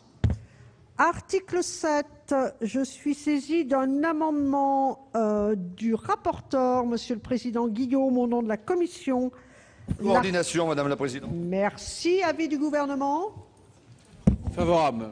Très bien. Je mets aux voix cet article 165, cet amendement, pardon, même si le président de la Commission ne m'a pas rappelé à l'ordre. Donc cet amendement numéro 165, qui est pour? Qui est contre? Il est adopté. Amendement numéro 35, défendu par Monsieur Le Cam. Madame la Présidente, Monsieur le Ministre, chers collègues, oui, en première lecture, le Sénat avait adopté à l'article 7 du projet de loi un alinéa visant à interdire les rabais, remises et ristournes pour les produits alimentaires figurant sur une liste établie par décret.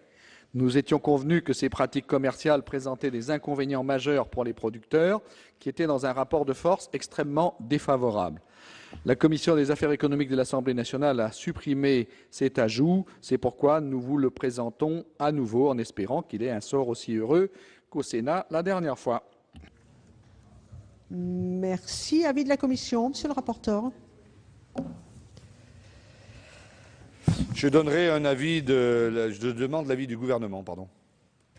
Alors, avis du gouvernement, Monsieur le ministre. Merci Madame la Présidente. L'avis du gouvernement est circonstancié, mais il se conclut de façon défavorable, Monsieur le Sénateur. Les dispositions de l'article 441.2.1 prévoient pour les produits entrant dans son champ d'application des relations contractuelles formalisées différentes du contrat LME avec convention unique. Pour ces produits, la formalisation de la relation commerciale est réduite et ne concerne donc plus que certaines dispositions telles que les remises, les rabais, les ristournes. La modification proposée, Monsieur le Sénateur, étend ces dispositions particulières qui prévoient une formalisation des relations simplifiées par rapport au contrat LME aujourd'hui applicable à une liste limitée de produits agricoles ou de produits de la pêche et de l'agriculture à potentiellement tout produit alimentaire. Elle conduit de fait à modifier la relation contractuelle sans aucune étude d'impact préalable. Elle a pour effet de limiter la formalisation de l'encadrement des engagements réciproques entre fournisseurs et clients, alors même que cette formalisation est protectrice des fournisseurs. En effet, elle assure une certaine transparence des relations entre fournisseurs et distributeurs. Elle permet de garantir un certain équilibre des relations, notamment en ce qui concerne les réductions de prix, les modalités de la coopération commerciale ainsi que les autres obligations. Et donc, il serait illusoire de penser que, compte tenu de certaines difficultés rencontrées dans l'application des contrats LME, et vous avez raison de ce point de vue, il serait plus protecteur d'avoir une formalisation réduite que de la relation commerciale. Donc, nous sommes dans ces conditions, nous ne sommes pas prêts à accepter cette prise de risque supplémentaire, quelles que soient parfois les insatisfactions que l'on peut avoir sur la situation actuelle, d'où l'aspect défavorable à votre amendement, Monsieur le Sénateur. Merci, Monsieur le ministre. Je mets aux voix cet amendement numéro 35 qui a reçu un avis défavorable du gouvernement. Monsieur Deneux, vous avez la parole. Oui, je voudrais dire que je comprends mal la position du gouvernement par rapport à ce que nous entendons en permanence dans des déclarations qui ne sont que verbales. C'est vrai, il faut maîtriser la relation entre la grande distribution et les fournisseurs, il faut défendre les producteurs, mais La frilosité du gouvernement est telle qu'on ne fait rien et que quand par hasard il y a un essai d'avancer, le gouvernement recule. Il est clair que dans cette affaire, le gouvernement n'est pas cohérent. Donc nous voterons contre. Merci, Monsieur Deneux. Je mets aux voix donc cet amendement numéro 35. Qui est pour?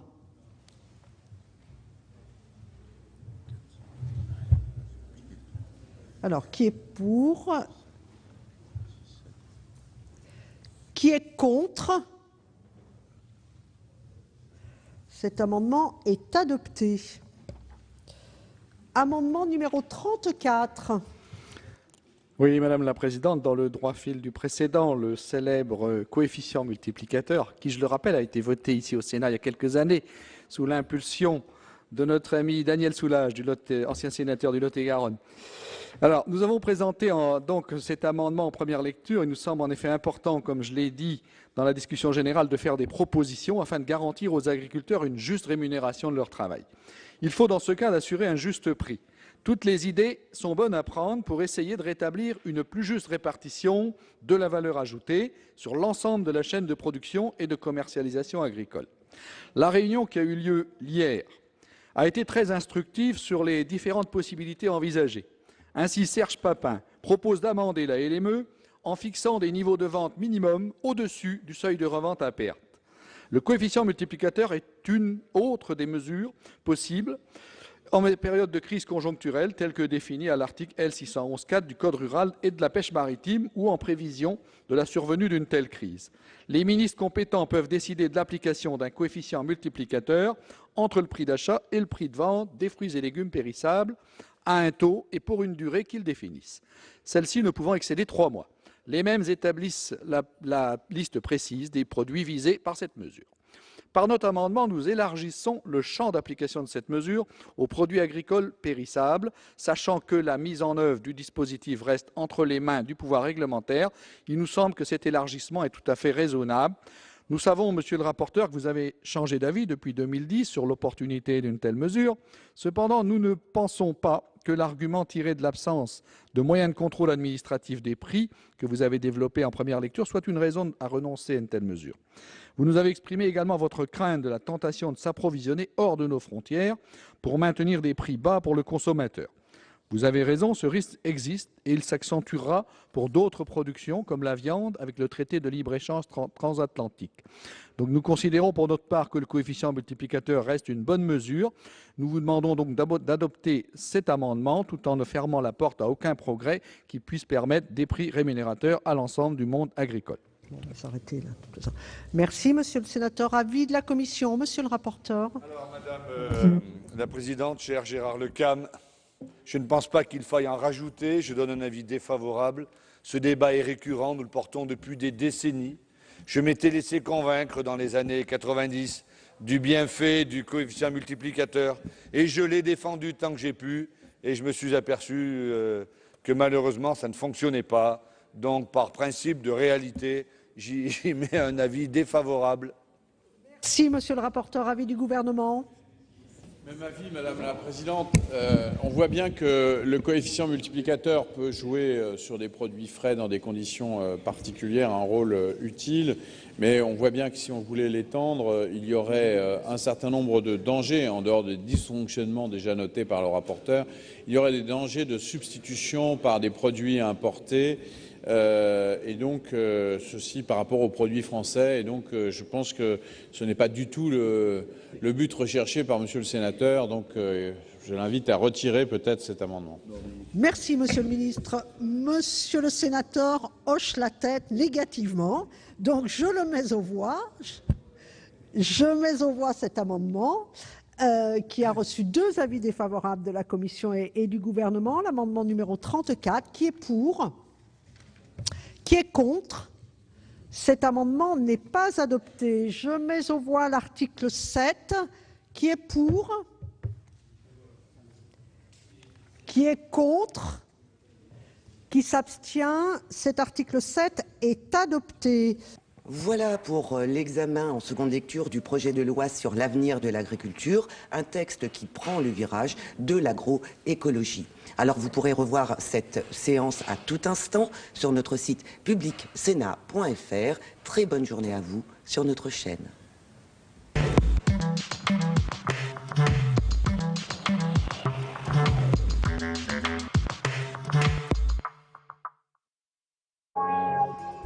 Cancún, sur la côte est du Mexique, est devenu le temple du spring break.